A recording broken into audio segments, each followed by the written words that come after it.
It's time for Declare Your Independence with Ernest Hancock. Believe me when I say we have a difficult time ahead of us.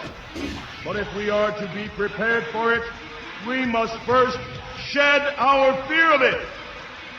I stand here without fear because I remember that I am here not because of the path that lies before me, but because of the path that lies behind me. I remember that for 100 years we have fought these machines. And after a century of war, I remember that which matters most.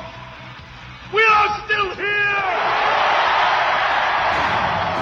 Tonight, let us make them remember we are not afraid!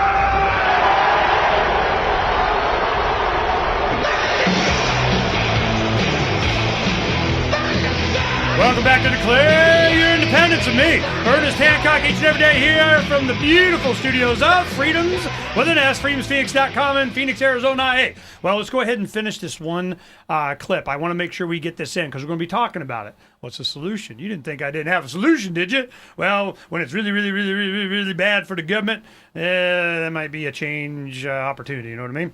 Let's go ahead and finish this up. I want to make sure we get this in. Let's talk about the pension obligations. Sure. $46 billion unfunded liability for pensions, $66 billion unfunded for health care liability? Yes, sir. That's a lot of money. That's a lot of money even for the federal government. That's a lot of money. And there are people who think it's worse. Yeah, I think that's an optimistic view. Listen, at this point, if it's worse, what's the difference? I mean, it's bad enough as it is, so what's the difference? I mean, now we're talking about money that none of us can really get our arms around. I mean, this is unsustainable, right? Totally unsustainable. We have a benefit problem. It's not an income problem from the state.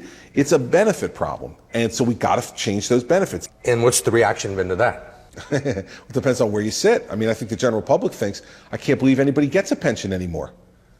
I've got a 401k. It got killed in the stock market. I don't know what I'm going to do for my retirement.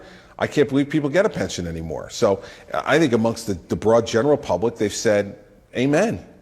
And I think among the public sector unions, they're yelling and screaming. And Christie is yelling back. He provoked a very public fight with the teachers union, which is one of the most powerful political forces in the state of New Jersey. And you're not compensating me for my education, and you're not compensating me for my experience. Well, you know what? Then you don't have to do it. It's a scene that is starting to play out all over the country.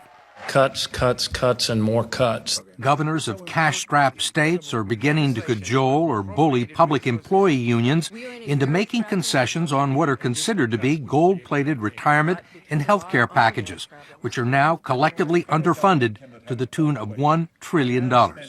Some union leaders have suggested that you're running the state like Tony Soprano. Well, as an Italian-American, I take great offense to that. Listen, you know what it is? I'm the first person to expose them for what they've been doing to the public. You want the public employee unions to share the pain? You bet. I want them to share in the sacrifice.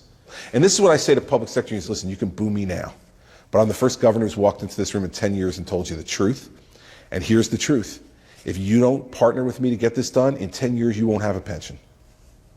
And that's the truth. But it's also the truth that some of the responsibility for New Jersey's pension woes lie at the doorstep of the governor's mansion. Christie and his predecessors have failed to contribute the state's share of its pension obligations in 13 of the last 17 years, one of the reasons the fund is going broke. Christie says it's ancient history. We spent too much on everything. We spent too much. We spent money we didn't have. We borrowed money just crazily. The credit card's maxed out, and it's over. It's over.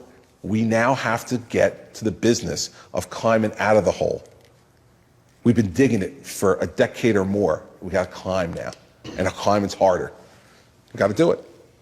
The problem with that, according to Wall Street analyst Meredith Whitney, is that no one really knows how deep the holes are.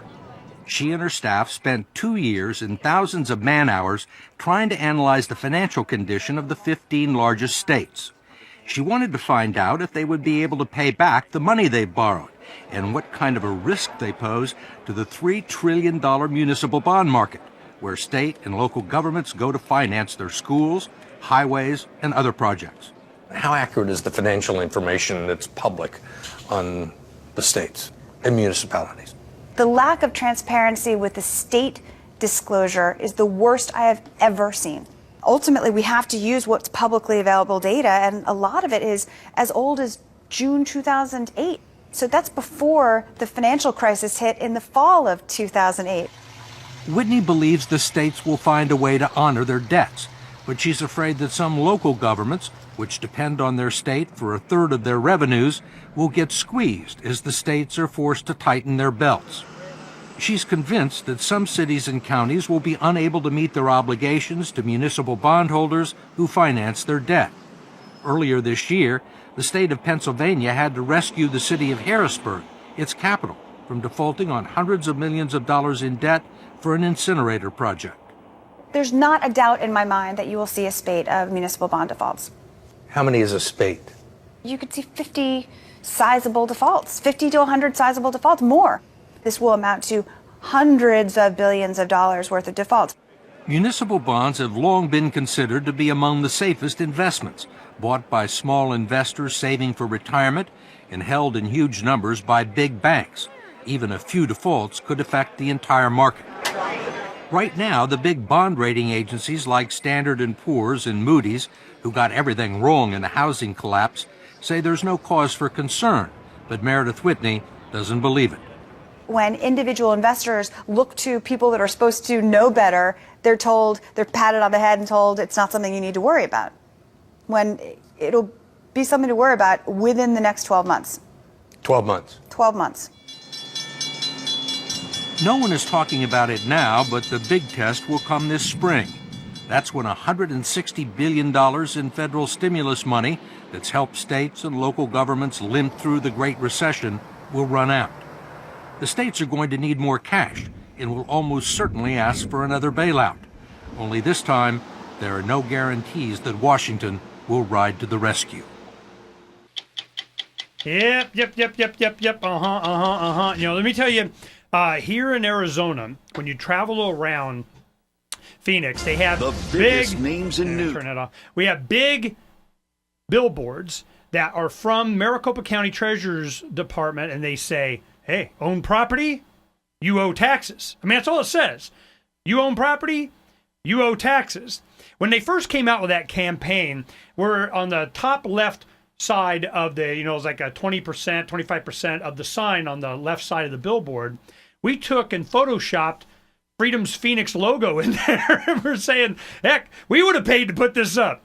You own property, you owe taxes. What do you think we've been trying to tell you, man? This is just how they want you to think. So now we have to talk about, now what? It's inevitable. What are we going to do?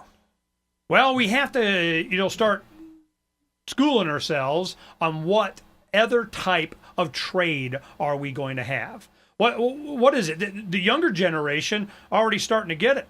When they're screaming for the last few years, end the Fed, let me tell you end the Fed. You just ignore them. You get out of the way. What we're going to do is we're going to introduce you now to, before we do that, because I want to go ahead and, put up some goodies up on the screen in the break, and we'll do it almost to the break. I want to show you a couple of things.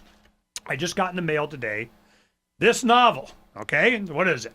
Pirates of Savannah, The Birth of Freedom in the Low Country by Taryn Lupo. Taryn, a lot of you guys know who Taryn is. And he deals in silver a lot. We see him at a lot of different functions. He's got a novel out. And you know what? We're going to have him on. We'll talk about that. Then I got a Christmas present today from sales manager Morpheus, Thomas Costanzo. He said, Ernie, I got something for you.